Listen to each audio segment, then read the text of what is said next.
Programa não recomendado para menores de 10 anos.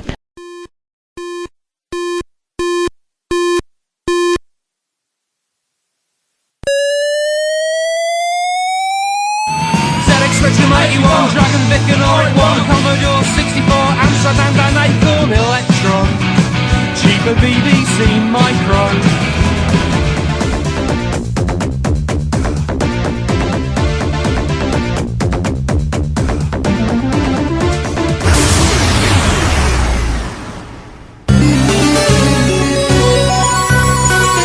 Retrópolis, a cidade dos clássicos.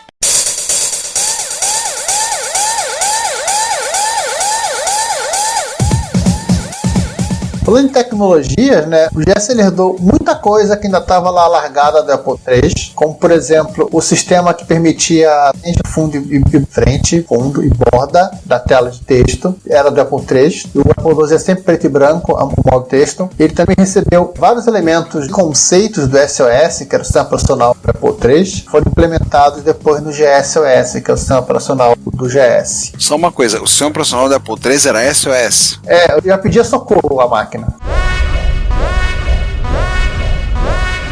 Isso já explica muita coisa sobre a arquitetura da máquina. Nasceu errado, né? Oh!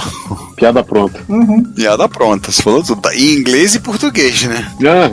Internacional a piada. Ele também herdou coisas do Macintosh. O Mac havia herdado isso do Lisa. Ouvi no episódio de interface gráfica. Herdou a QuickDraw, no caso a QuickDraw 2, que é a biblioteca de desenho 2D, que ela está implementada em ROM e é usada para janela, botão, controle, toda essa papagaiada de interface gráfica. Já estava implementada na ROM dele. É o famoso, já tá lá, então fica mais fácil para desenhar, né? Já tem pronto. E nivela, todo mundo vai usar. Para não dizer então que o Apple II GS não trouxe novidades, ele introduziu o Apple Desktop Bus, também conhecido nas bocadas como ADB. É um protocolo de comunicação serial para ligar dispositivos de baixa velocidade, ou seja, teclado, mouse, joystick e outras coisas mais. Que isso acaba se tornando um padrão no Macintosh e no Next, computador que a empresa que o Steve Jobs fundou quando ele estava emburrado com as coisas que estavam acontecendo, e o sujeito que vendia água com açúcar botou ele para fora. Para quem não lembra, John Sculley, antes de se tornar CEO da Apple, foi CEO da Pepsi. O Jobs ele fez que nem o Bender, ele falou: vou fazer minha própria empresa de computadores com blackjack e prostituta. Bite my shiny metal ass! O que ele fez então com isso? Lembrar que esse padrão só foi substituído pela USB, que vocês conhecem, todos os nossos ouvintes, nossos jovens conhecem a USB. Lá no final da década de 90, já com o iMac, no período quase falência da Apple, da volta do Messias, ou do Jobs, que aí começou a usar o padrão USB. Mas até então o ADB era usado direto, e ele começou primeiro no GS. Para fechar, o GS também tinha a Mega 2, né, que é integrado, que a gente já comentou, e vocês estão vendo aí nos álbuns de fotos, as fotos gentilmente cedidas pelo Celso. Foi criado pelo Dan Hillman e pelo Jay Rickard, com o objetivo de criar um Apple II de baixo custo, que é meio estranho, né? Um Apple II de baixo custo, né? Na mesma frase. Quando alguém fala hoje em dia pra mim que produto da Apple, as coisas da Apple já são muito caras. Eu viro e falo assim, a Apple sempre foi cara. Desde os anos 80 já era cara. A filosofia dela não era, por exemplo, do padroeiro de Retrópolis, São Jack Tramiel, era computer for the masses, not for the classes. Não era essa a filosofia da Apple. A filosofia do Jack Tramiel era venda barato, vamos empurrar todo mundo. Afinal das contas, business is war. Negócios são guerra. A filosofia da Apple já era diferente. Então, por isso que a piada de falar que Apple e baixo custo na mesma frase é uma coisa meio difícil de entender. A ideia desse chipão, do Mega 2, era juntar, se não toda, quase toda a eletrônica de um Apple II ali dentro. Só deixava de fora a CPU, a RAM e a ROM, que era quase o MSX Engine, né? Muito usado nos MSX2 pra frente. Isso foi usado no GS, foi usado na Apple IIe Card, a placa que foi lançada para usar nos Mac LC. É a placa de upgrade do Mac LC. Não sou capaz de penar. Sacanagem. Que maldade. Maldade. E aí passou pra lá, entendeu? Então, o Mega 2 era usado aí. Foi usado assim. E aí tem que falar um pouco dos modelos. Aí, Giovanni, explica essa questão dos modelos ROM 0, ROM 4, que eu confesso eu não entendo muito. Explica esse treco aí. O primeiro modelo é chamado ROM 0, ou ROM Version 0, ou foi lançado em 15 de setembro de 86 e originalmente em duas versões. A primeira era o computadorzinho completo, né? Gabinete Snow White, todos lá os 7 anões.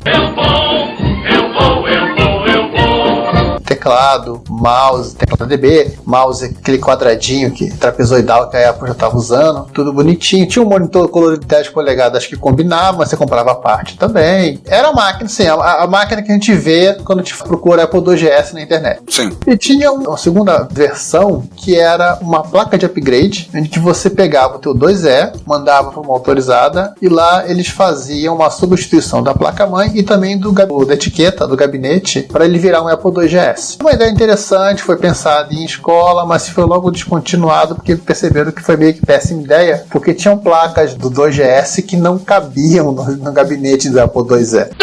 Você não podia expandir a RAM, né? E você ficava assim, a porta DB e essas outras coisas assim. Tem um vídeo do canal Action Retro que saiu agora, início do mês de maio de 2022, onde o Sean, o cara que faz o canal, ele monta um 2GS com essa placa de expansão em um gabinete transparente, com um teclado mecânico, e ele fala desse problema da expansão, tudo. Mas como esse gabinete foi feito, pensado para receber essa placa de expansão do GS, então ele tem todas as portas direitinho, tudo certinho lá. É um gabinete de acrílico transparente, mas a expansão de memória do GS não cabe. Aí ele mostra como ele resolve. E uma coisa que ele comenta, que eu até quero dizer na pauta, essa placa para expansão era quase o preço de um GS. Aí ele disse, olha, não valia a pena. Era melhor você usar o teu GS e pegar o teu Apple II Plus ou 2E e dar para teus filhos brincar. É inclusive o que o Banff se comenta, que naquele nosso episódio pré-histórico de Apple II, você transformava dois computadores em um, literalmente. Pois é. Então assim, até vou ver se eu mando pra gente colocar no show notes esse vídeo do Action Retro que ele mostra isso. Bem interessante. Como preparação para esse episódio eu fui assistir. E ele mostra isso. E ele montou uma máquina nisso. Inclusive ele demonstrou essa máquina na Vintage Computer Festival do leste americano de 2022, que aconteceu no final de abril 22. Aliás, de passagem, esse é um excelente motivo para eu querer ir aos Estados Unidos. Um encontro desse que, caraca, é difícil você ficar besta no encontro, que as coisas que aparecem, fica doido. Eu vendo os vídeos eu fico doido, velho. Impressionante. E ele levou essa máquina para mostrar num gabinete acrílico, tudo, mas ele fala dessa questão da expansão. A expansão de RAM não entra. Aí ele fez uma gambiarra lá, fez uma placa de expansão com soldada, tudo lá e botar para poder expandir, mas depois ele conseguiu uma outra expansão, conseguiu arrumar de uma outra forma que não foi tão feia. Porque ainda mais que um gabinete em acrílico, transparente, todo mundo ia olhar e dizer: esse cara fez aqui dentro coisa porca, era o que dava pra fazer. Tem uma das fotos que eu coloquei que tem a foto da expansão de 4 MB de RAM pro GS. Pode ver que ela fica muito pra frente. Sim, ela foi feita pra botar no gabinete do GS, não tenho o que dizer. Aliás, nesse vídeo ele mostra essas placas de expansão na caixa original da Apple. Assim, ele conta como conseguiu tudo. Vale a pena vocês verem o vídeo. Aliás, tem uma curiosidade do GS que eu vou falar logo agora, que você consegue desmontar o computador inteiro sem usar a chave de fenda. Isso é uma questão de projeto. Tem um amigo que é designer, né? Desenhista industrial, trabalhou com design de produto. Aí eu conto essas coisas, dava essas coisas de Apple pra ele e falava: isso é o trabalho de um bom projetista. Você consegue fazer essas coisas. E falou: isso é uma coisa bem pensada, um trabalho de um bom projetista que pensou como fazer. Você consegue desmontar o GS e usar uma chave Phillips. Só tô em dúvida agora se você precisa de uma chave Phillips para pelo menos remover a placa do gabinete. Mas assim, todo o micro você consegue desmantelá-lo somente com as mãos. Não precisa, Giovanni. Não precisa? Ah, então obrigado. Não precisa. Realmente impressionante. É tudo encaixadinho, da tampa até a última peça, tudo na mão, você tira tudo. Bem legal mesmo. Eu só desmontei o meu uma vez. Então não lembrava. Isso é uma coisa que, inclusive, depois foi se tornando um padrão para os Macintosh. Porque a primeira geração de Macintosh era aquela que até a chave de fenda para você abrir tinha que ser um modelo específico. Isso. Que acho que até hoje vendem no eBay, né? Isso. Que é uma chave compridona para poder pegar um parafuso que tá lá embaixo. Sim, eu já vi vídeo desmontando o Mac original. Jesus amado. É igual aquela galera das antigas que falavam do mecânico do Fiat 147, que tinha que ter uma chave específica para mexer no motor. Não conseguia pegar. Sal o parafuso lá embaixo. Mas aí voltando, teve ainda um terceiro modelo do ROM Zero. Esse vendeu 50 mil unidades de fabricado, isso aqui é uma edição especial, que é para comemorar justamente os 10 anos do Apple II, que são 87, e que consistia do GS comum, né? Esse mesmo GS que a gente já falou. Acima tem o autógrafo do Oice e o cadro no gabinete, e outros 12 engenheiros-chave do projeto, acho que na TAM. Dentro, né? É, por dentro. Como algumas pessoas falam, é um upgrade muito fácil de fazer, só trocar a TAM. Boa. Todos eles estão trazendo o WDC 65C816 rodando a 1 MHz ou a 2,8 MHz, 256K de memória RAM, que eram 128 para slow RAM e 128 para fast RAM, o que logo se percebeu que era pouco. 128K de ROM, o original tinha quanto? 32K de ROM, não era? Ou 16? 16, o Apple II Plus. O Apple II e o 2 Plus. Acho que o 2 tinha 16K. O 2C eu acho que tem mais. O 2 Plus vinha com 48K standard, né? De RAM e 16 de ROM. Isso. E aí você normalmente tinha a opção de botar uma language card que botava mais 16K para fechar o 64 que o processador endereçava diretamente. Tem chaveamento de mão. Mas eu acho que o família 2C, como ele tem firmware interna para trabalhar, né? Eu acho que ele tem uma ROM um pouquinho maior. Mas eu não tenho certeza agora. O 2C Plus com certeza. Para o que? Na RAM e ROM, 7 slots de expansão. Um deles é a expansão de RAM, né? A AUX, que é própria da família Apple II a partir do E. 2 portas seriais, ou seja, modem e impressora. Uma interface Smart Drive, que ligava drive de disquete 5.4, 3.5 ou até discos rígidos. Uma porta de joystick, que é o DB9. Joystick é o mouse. Uma porta ADB para teclado e mouse. A saída de áudio, conector P2, mas também tinha um speakerzinho. Vídeo composto, saída, né? Em NTSC e uma porta RGB. Bastante opção de conexão, hein? Ele fazia que nem o 2C, né? Já vinha com tudo pronto. Era basicamente que era pegar e ligar. Exceto periféricos externos, né? Exceto o drive. Pois é. Que era considerado na época ainda um luxo, né? O periférico externo, né? O de armazenamento e o próprio monitor, né? Eram considerados artigos de luxo. Teclado não tinha como não vir, né? Senão você não fazia nada com a máquina. E nesse caso vinha o mouse, né? Que não vinha nos outros. E você usava por conta da alta resolução, né? Pra ter 560 pixels e 80 colunas no modo. É isso. A versão da Apple Soft é a mesma dos outros modelos. Nem nada extra. Pagar pro Bill Gates, isso sim. O Tremel falou pro Bill Gates, né?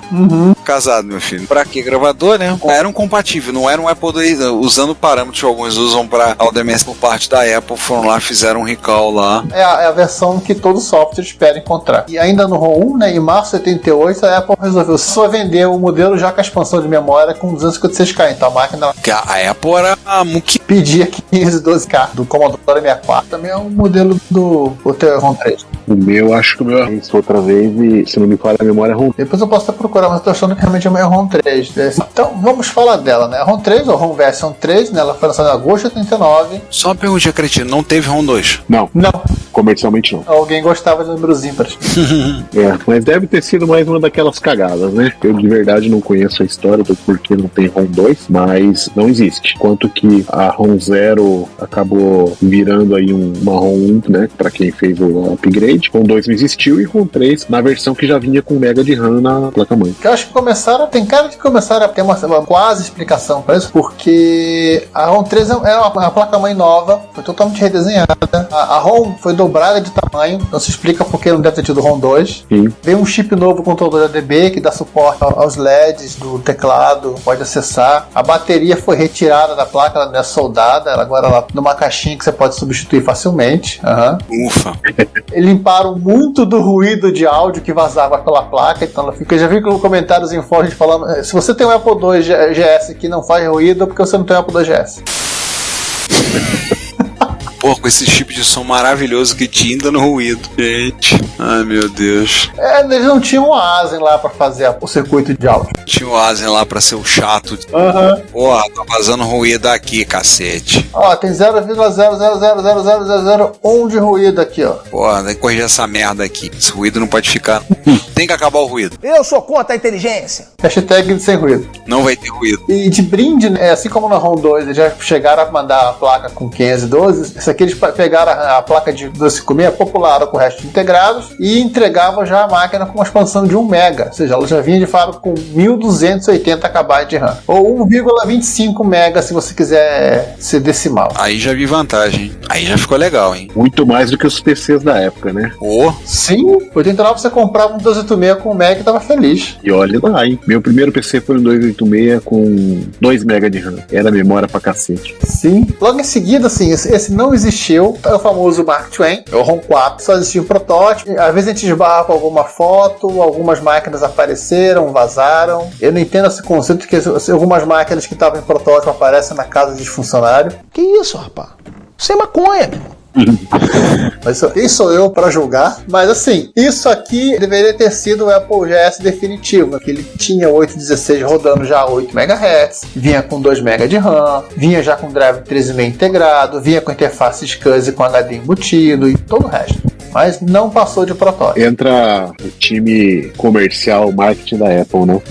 Enquanto o Apple II como um todo, né, sustentou a Apple enquanto o Macintosh não decolava, e preço errado, e aquela coisa toda, aquela brigaiada, na hora que acertaram o caminho, né, e foram dando uma carinha melhor pro próprio Macintosh e tomou o gosto do público, aí não teve ROM 4, não teve mais nada, né? Então a Apple matou o projeto de verdade, né, porque ela precisava seguir em frente com alguma coisa, né? E o Macintosh era essa alguma coisa, né? Já sabiam disso desde o começo.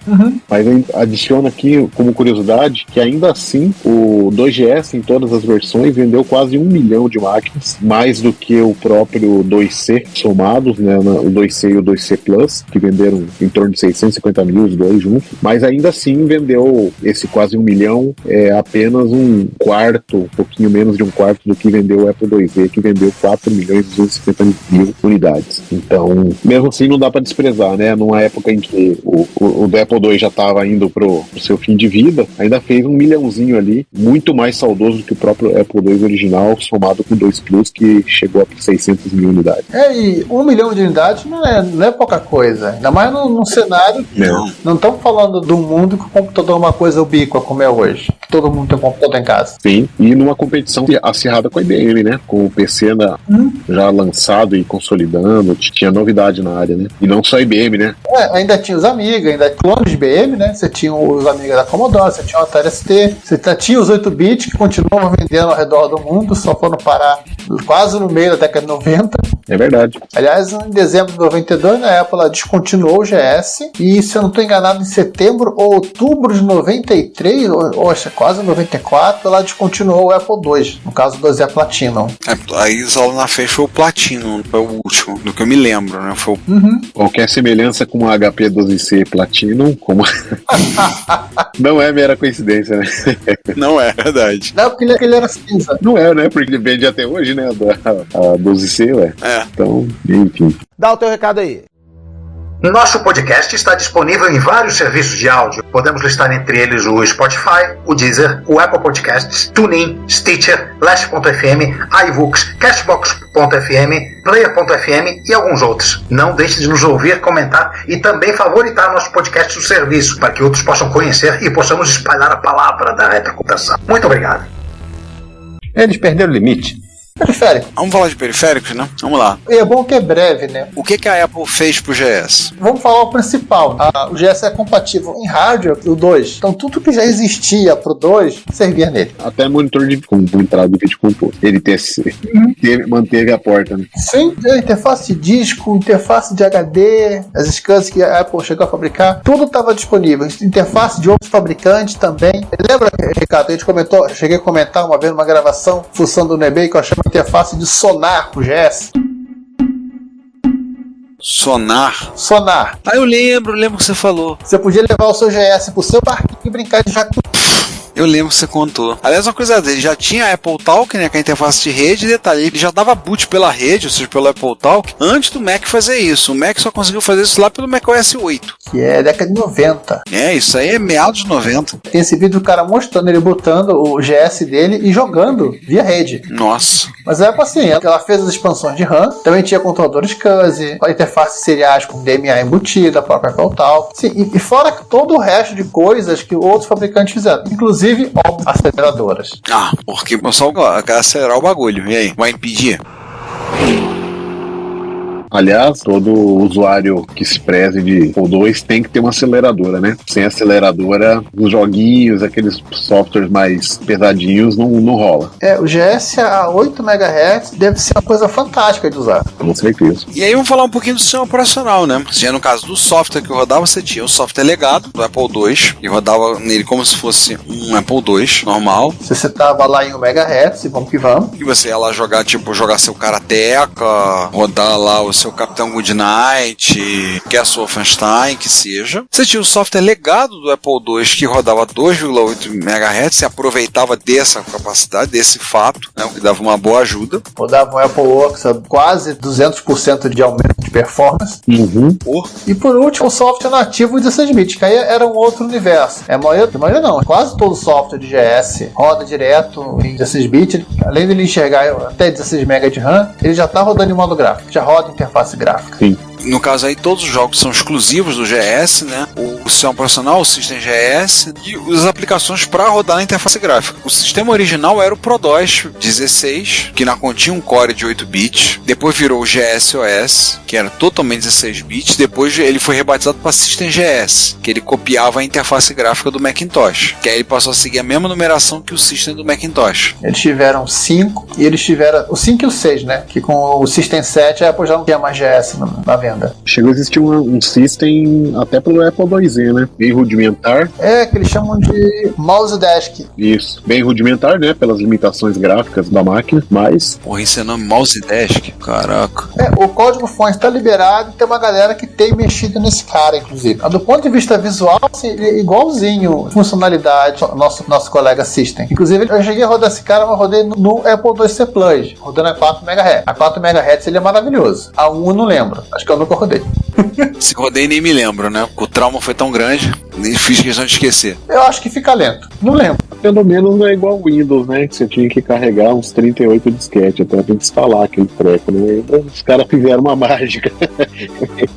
Eles fizeram rodar em um disquete só, que já é um... É fantástico, né? E o próprio, como vocês comentaram aí, né? A ROM do 2GS, especialmente na ROM 3, com 256K, esse cara aí tinha muita coisa, né? Muita rotina do sistema operacional embutida, né? Na ROM. Então isso facilitava o software carregável, né? Ser pequeno, permitindo inclusive dar boot a partir do disquete. Se fosse de 3,5, então maravilha, né?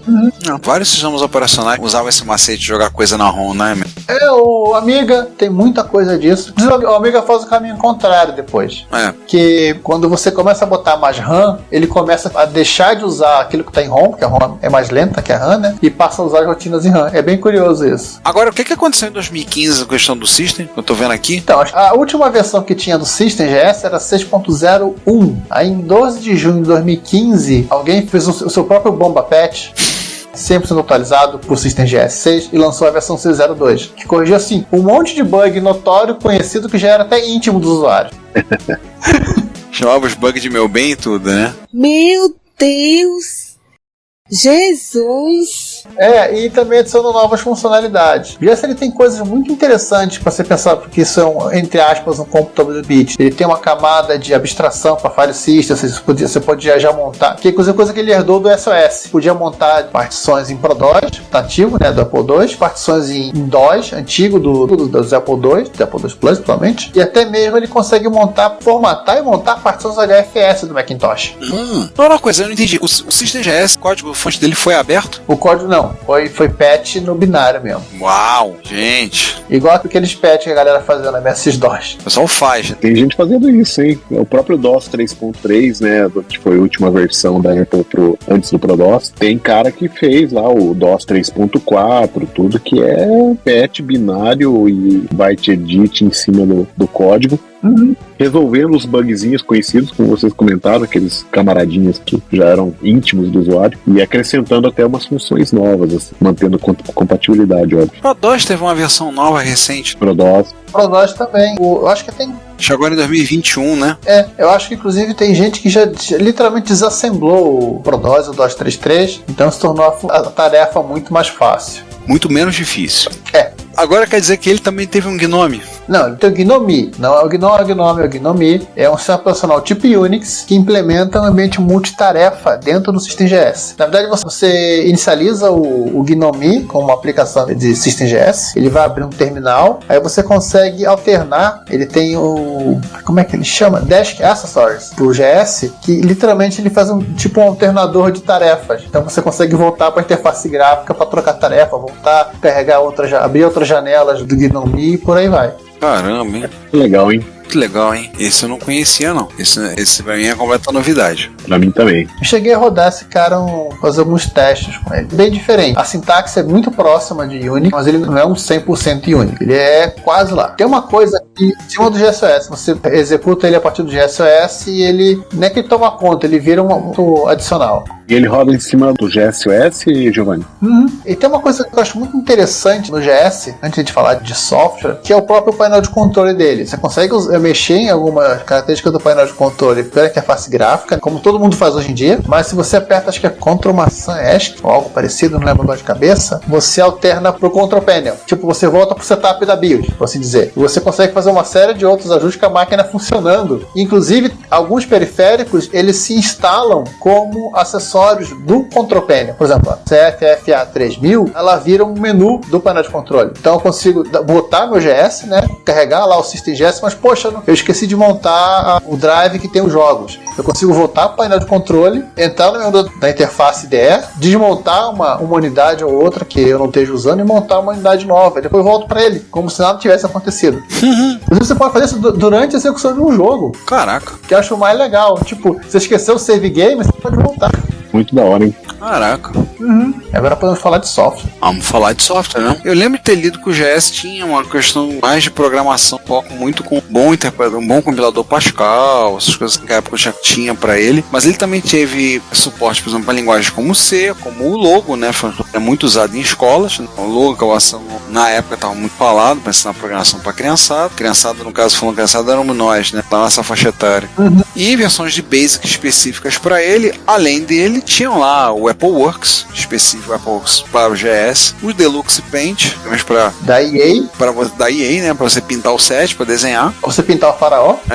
O HyperCard, né, que surgiu no Mac, mas também ganhou uma versão no famoso HyperCard, né, mas também ganhou uma versão pro GS. Inclusive eu acho que alguns arquivos até são compatíveis entre Mac e GS, mas não tenho certeza. Agora não, você falou famoso mesmo, era o Print Shop. Esse é famoso. Por favor, né, da Brother Band. Todo mundo fazia para fazer na época no PC e também tinha originalmente para o Apple II, também para o GS específico, para você fazer o seu cartão de aniversário lá, imprimir ou ele dobrar. No bico da empresa. Não, no bico da empresa você imprimia o banner na impressora, para fazer aquele banner de formulário contínuo lá, gigante. É, isso. Isso você fazia no bico da empresa. Em casa, no máximo, uma folhinha, né? Claro. Quem tá pagando papel era o patrão. Eu vou pagar no meu. É ruim. Acertou, otário. E ele também teve a sua versão de WordPerfect, como quase toda máquina, quase todo computador pessoal norte-americano teve uma versão de WordPerfect. Uma curiosidade, no GS ele tem o Marinette, que é uma pilha de CPIP, foi feita direto em assembly de 65816 e literalmente clean room, né? O cara pegou as RFC, se trancou no quarto e fez. Gente, mas como é que ele entra no GS? Serial. Não, sim, mas eu tô perguntando a questão do Marinette, como é que ele funciona? Ele funciona com coisa que roda por cima do sistema operacional, é uma aplicação que você executa. É um stack de CPIP, tipo o nosso querido e amado Trumpet WinSocket. Querido amado, fale por você. Eu achava que ela é uma merda. Fale por você. De jogos, porque nós gostamos de jogos também, né? Apesar do João não estar presente, nosso especialista em jogos residente, ele contou com lançamentos como da Electronic Arts, além do Paint, da Epix, Interplay. E não era FIFA, tá? Não era FIFA.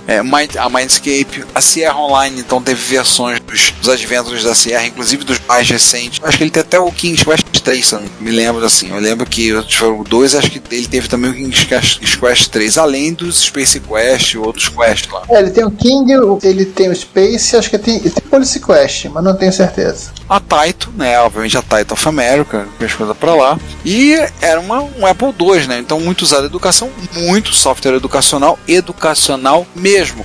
Não é aquele tipo de educação que vocês estão pensando, não, tá? Suas mentes poluídas.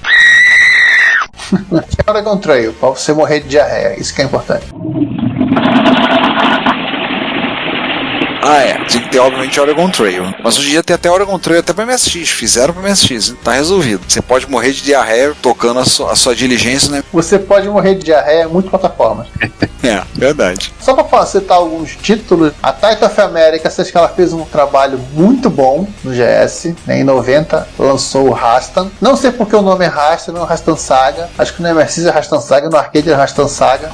No MSX e no arcade é Rastan Saga mesmo. Então não sei qual o motivo de terem tirado a saga. Mas assim, você sente que o processador ali tá morrendo pra rodar o jogo. Mas você vê que a versão assim, ela é visualmente muito próxima do arcade e muito mais bonita que aquela mequetrefe que a Titan do Japão fez pra MSX2. Aquela versão, o personagem é bem feito, só. Todo o resto é o resto. Não, o personagem é bem feito, os cenários são legais, mas agora os inimigos, acabou toda a criatividade, acabou ali tudo, né? Os inimigos... Acabaram os sprites. Acabaram os sprites todos, usaram todos no personagem. Outras duas versões de jogos que a Taito fez muito bem pro GS são os Arkanoid, 1 e 2. Assim, eu acho que o Arkanoid 2 é igual ao MSX2, e o Arkanoid 1 tem gráficos um pouco melhorados, né? E um som que tá aproveitando o N-Sonic, nos dois casos. Tiveram alguns portes de alguns jogos japoneses que vieram pela Game Art, né? Com o Texter, o Sylphid, mas portaram pelo menos um tal de Ancient Land of Ease.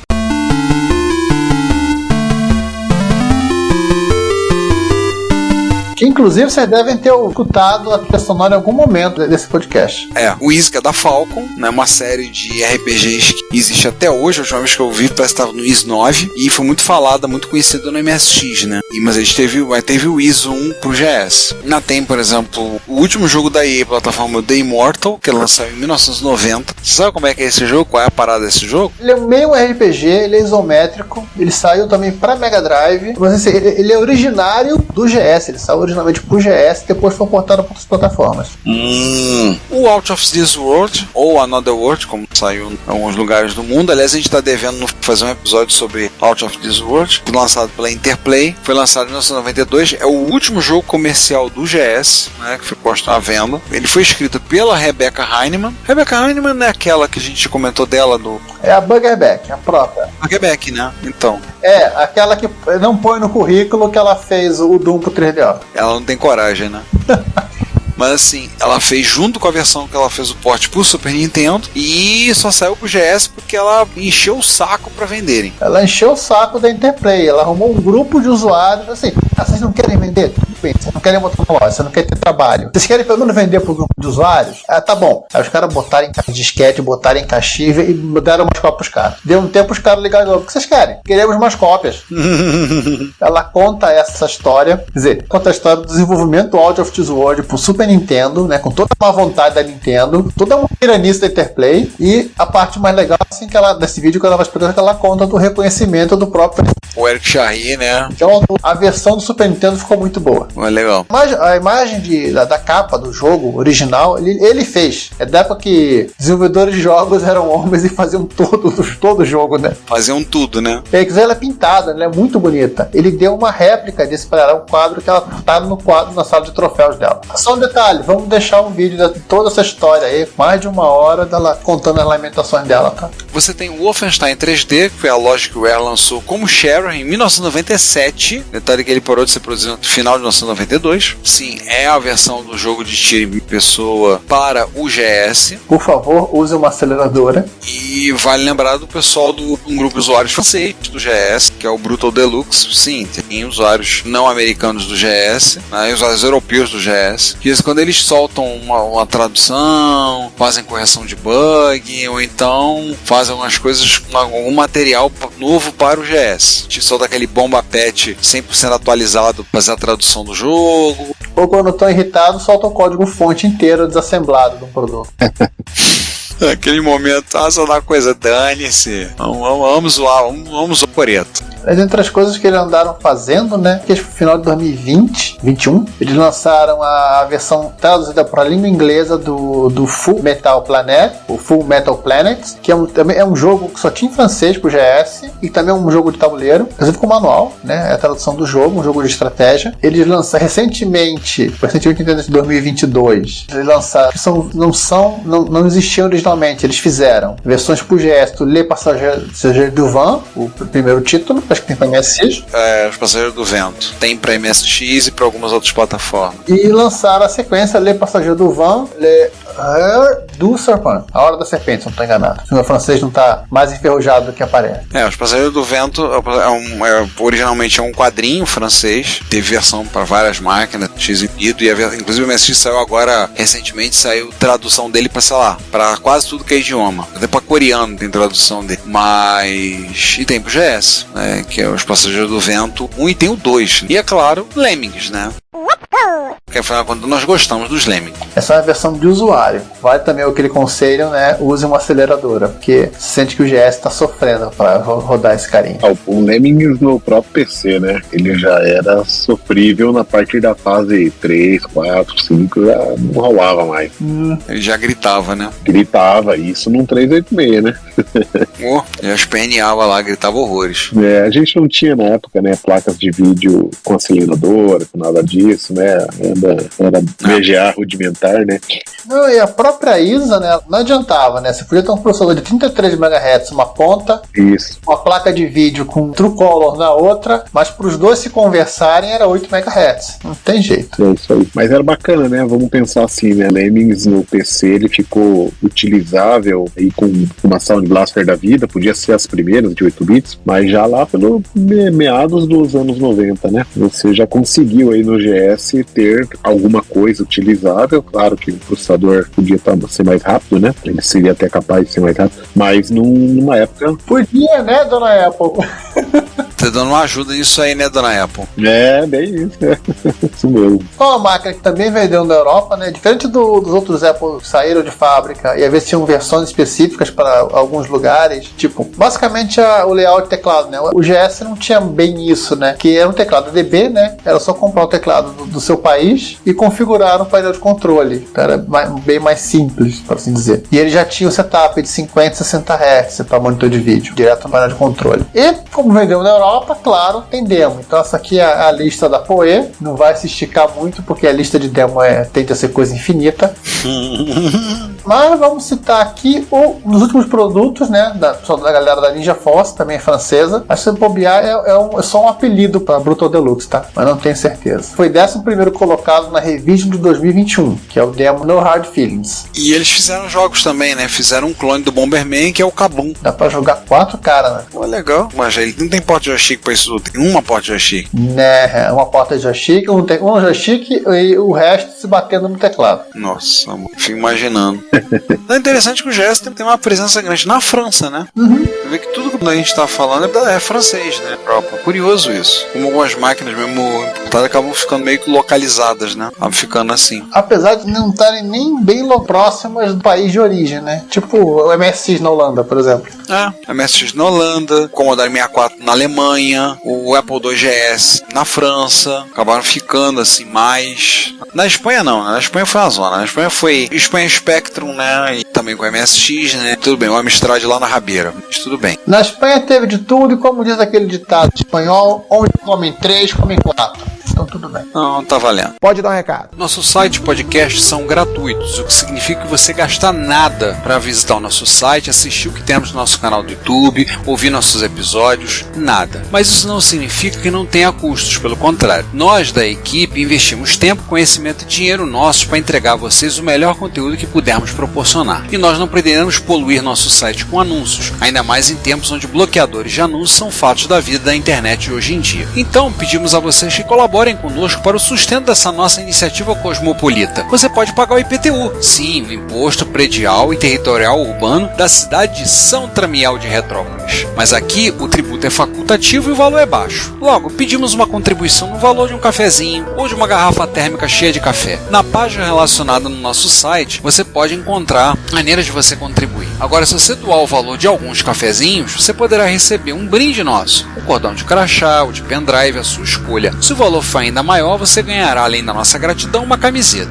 O frete é por nossa conta. Nós temos também QR Code para depósitos via Pix Temos a nossa chave Pix, além de botões para doação pelo PagBank, pelo PayPal, pelo Mercado Pago. Então, contribua pagando o IPTU como um legítimo residente de Retrópolis. Você também pode ir para o link de loja no menu superior do nosso site e adquirir no Mercado Livre ou no Shopee algum dos itens que vendemos: camisas, cordões, adesivos, os itens das nossas campanhas de financiamento coletivo, como os baralhos de amigos e videogames e o livro do MS-DOS revelado. Temos também links de afiliados que estão na lateral direita do site abaixo das nossas redes sociais. Se você for comprar algo na AliExpress ou na Amazon, acesse o site a partir dos nossos links que receberemos uma pequena comissão da sua compra. E, por último, se você quiser doar algum item de hardware, aceitamos de bom grado. Sempre temos interesse em incorporar o erário retropolitano, algum microclássico que precisa de carinho e amor para dar alegria a muita gente. Todas as doações, lucro obtido nas vendas, comissões de link de afiliados, tudo é revertido para a Secretaria de Fazenda de Retrópolis para a manutenção da estrutura da nossa cidade, e você estará nos ajudando a manter a Cidade dos Clássicos viva e ativa.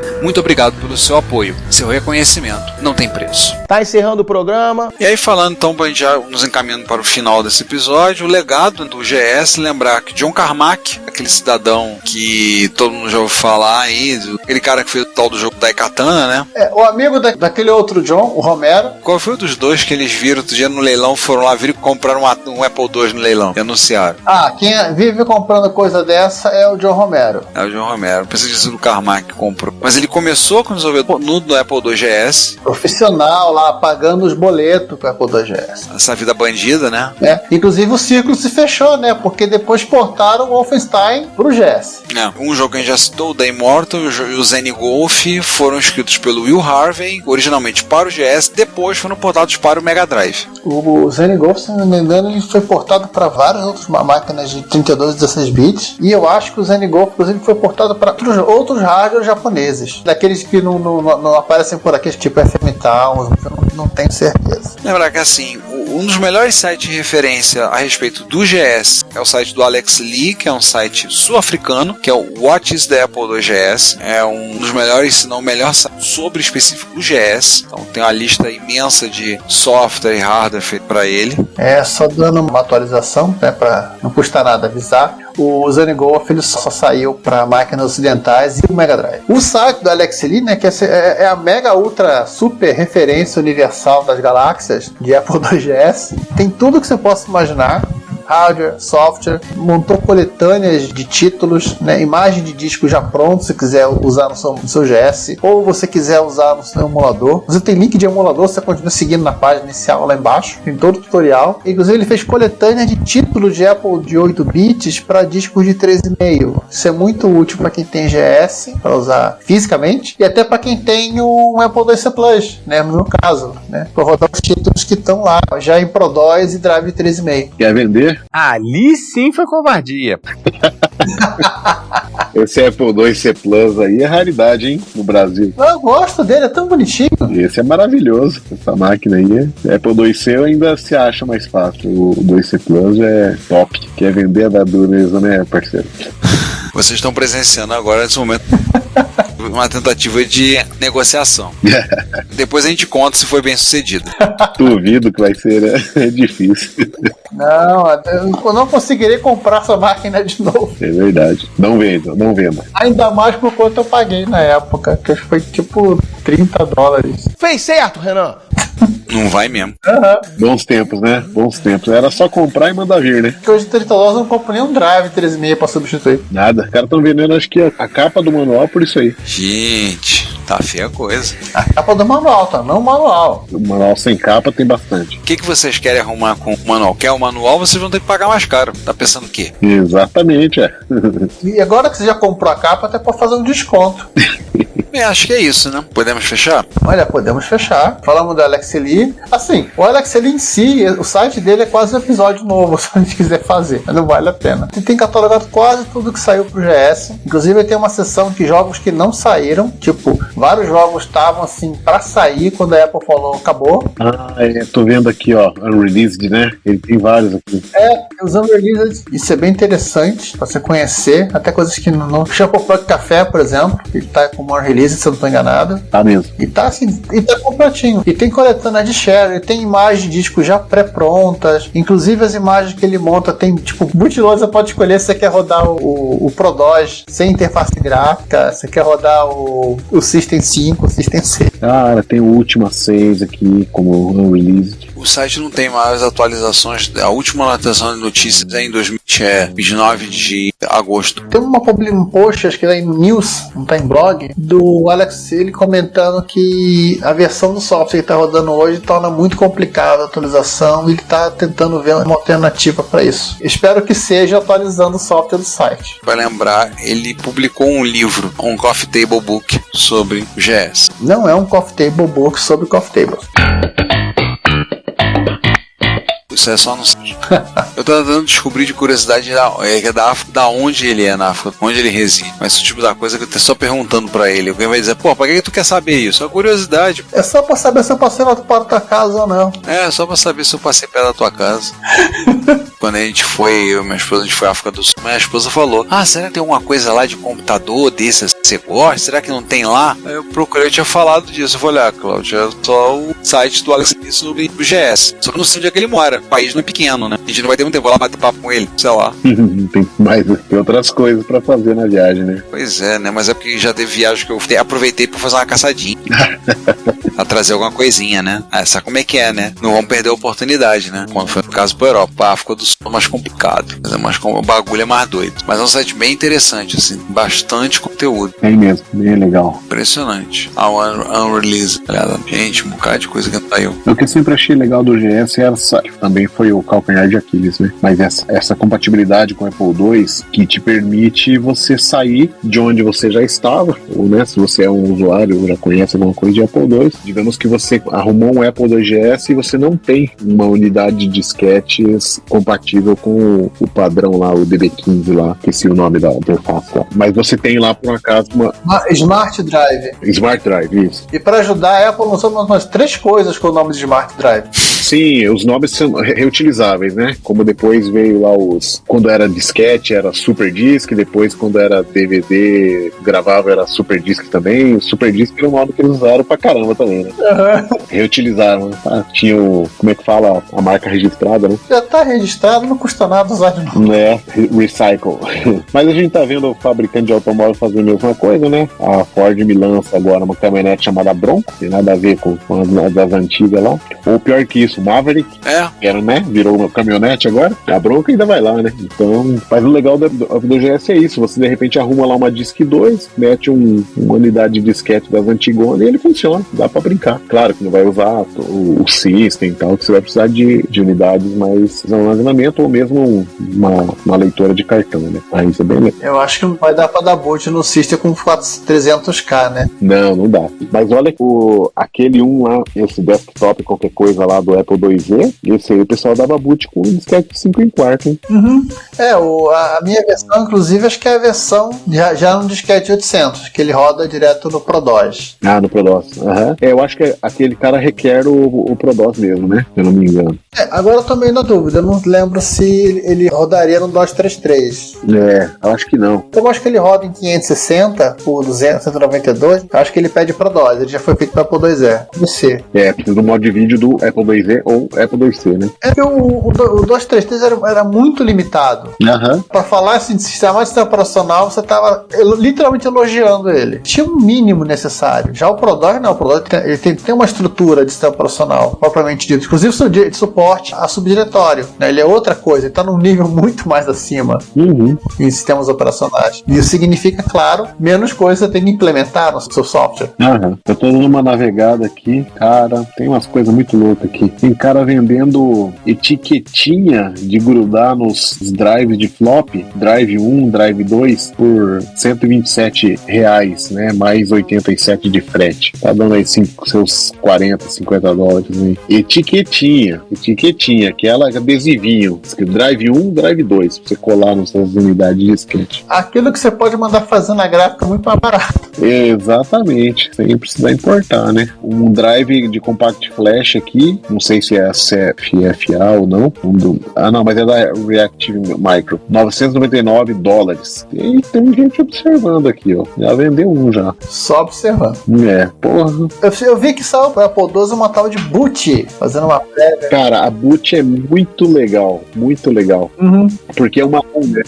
O cara mete uma ROM, espeta no slot, roda em velocidade do barramento, praticamente, né? Com a memória. E já com uma coletânea de software bacana ali, né? Prontinho pra usar. É uma coisa que o Apple II permite. Ele dá boot com ROM disks. É que na verdade a lógica dele, né? Ele varre todo o barramento e aí para cada slot ele vai procurar um programinha de boot numa certa posição de memória conforme o slot onde está a placa. E ali o cara que implementar ali pode pôr o que ele quiser ali, né? Então ele vai executar um pequeno código, como se fosse não é isso, mas como se fosse um boot sector da vida, assim, né? De um disquete, de um disco. E o cara faz o que quer. Então dá para fazer essas mágicas, né? Inclusive isso é implementado no GS para facilitar que o hardware, né, já traga os drivers pré-embutidos para a hora do boot. Né? Agora não estou certo sobre isso, mas eu acho que tem isso na documentação, que é bem interessante do ponto de vista de hardware, né? Você faz essa mágica, né? Para conseguir daí disponibilizar os periféricos já, né? Pela ROM. Que é literalmente aquele conceito que foi alardeado alguns anos depois de plug and play. E ele precisa fazer isso mesmo, porque como ele tem o chip da WOS Machine na placa-mãe, e esse chip é uma Disk 2 controller num chip, né? Ali tem tudo. Tem o firmwarezinho, né? Um pequeno código, tem toda a lógica ali, as máquinas de estado, tudo certinho. E se ele tá ali, ele boota ali. Sei lá, se ele joga aquilo como um slot 0 ou alguma coisa assim. Mas ele faz aquilo ali ser bootado e já encontra o código. Provavelmente esse cara analisa se tem drive plugado na conector externo ou não. Se não tem, ele deixa passar, vai pra frente. Senão ele já boota dali mesmo. E esse chip do IWM da SmartPort, né? Ela é feita para literalmente é um protocolo de empacotamento de pacote de drive. Os drives simulam esse protocolo e permitem inclusive que você usasse drive de 3,5 nos Apple II em geral, né? Não necessariamente só no GS, mas também até HDs. Você tinha HDs, você comprava que funcionavam pela porta de disquete. Isso, exatamente. Antes de SCSI, né? Muito legal. Inclusive eu acho que era um SCSI conectado numa placa de fazer a tradução desse tipo de coisa. Sim, o HD tinha que ser fabricado por alguém, né? Fabricasse um... alguém tinha que fazer o HD. A Apple não ia fazer também o HD. Estão pedindo demais pra gente. Até a unidade de disquete até foi, né? Não, a Sony que fazia. 3,5 pelo menos. Sim, mas os primeiros, né? A Disk 2 lá... eram eles que faziam. Faziam, né? Com aquela lógica minimalista lá do Oslo. Eu acho que eles compravam os drives da Sugar e arrancavam as peças, que era mais rápido. Certeza. Ainda vendia o drive mais caro. Sim, ele fala assim, me dá só a parte mecânica, eu faço essa plaquinha vagabunda aqui pra controlar a velocidade do motor, esse tipo de coisa, motor de passo do cabeçote, e o resto deixa comigo. Ganhar dinheiro, né? E aí, Ricardo, vamos fechar o episódio? O Ricardo fugiu. Cansou da gente conversando aqui, Giovanni? Ricardo, a gente volta pra falar de MSX, vambora. Pode voltar. Já apareceu. Olha eu aí. Boêmio voltou novamente. Vamos encerrando?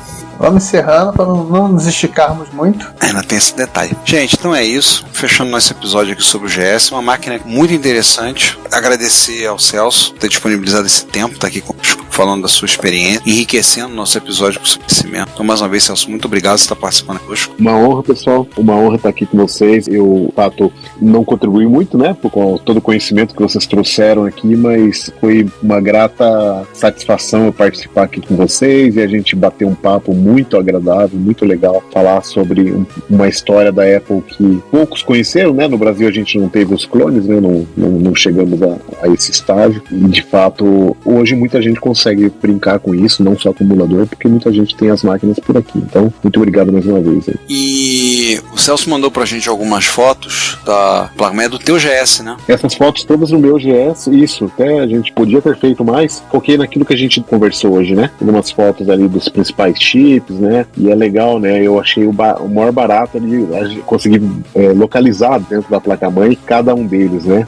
O IWM, né? Do controlador de flops, o próprio Mega 2, então bem bacana. A Fast RAM, os conceitos novos do Apple IIgs, que são... A placa-mãe, inclusive, tá bem identificada, ali fica fácil de achar onde tá cada um. Vou pegar essas fotos, eu vou montar um álbum, colocar o link, vamos colocar com as legendas para vocês poderem ver, poderem identificar cada um com o que o Celso passou. A gente vai acrescentar isso porque enriquece também o conhecimento. Enriquece para vocês verem, a gente vai disponibilizar essas fotos para todos poderem ver também. Estamos encerrando, então a gente se vê, gente, no próximo episódio. E eu deixo pro Giovanni agora no encerramento também responder a pergunta que não quer calar. Onde está rodando o gerador automático de pauta? Mas isso aí ele vai responder daqui a pouco. Nos vemos então em uma semana ou 2 semanas. Estamos de volta aí. Até mais, gente. Fui. O Ricardo fugiu, só porque no episódio de MSX. Oh, yeah. Bem, Celso, mais uma vez, obrigado pela participação. A gente, podcast, volta entre 15 a 7 dias, depende do calendário, não da gente. A pauta deve estar rodando no Apple IIc Plus, que é uma máquina muito legal. E, claro, antes de encerrar, vou deixar aqui um espaço pro Celso se despedir também, né? Que acho que ele não se despediu. Legal, muito obrigado, Giovanni. Me despeço de todos aí, pessoal. Obrigado pela paciência, né, e pela oportunidade da gente estar aqui conversando, né? Um grande abraço a todos e quem sabe até uma próxima aí. Forte abraço. Olá, eu sou o Robson França, entusiasta do site Morote, e você está na Retrópolis. Seja bem-vindo.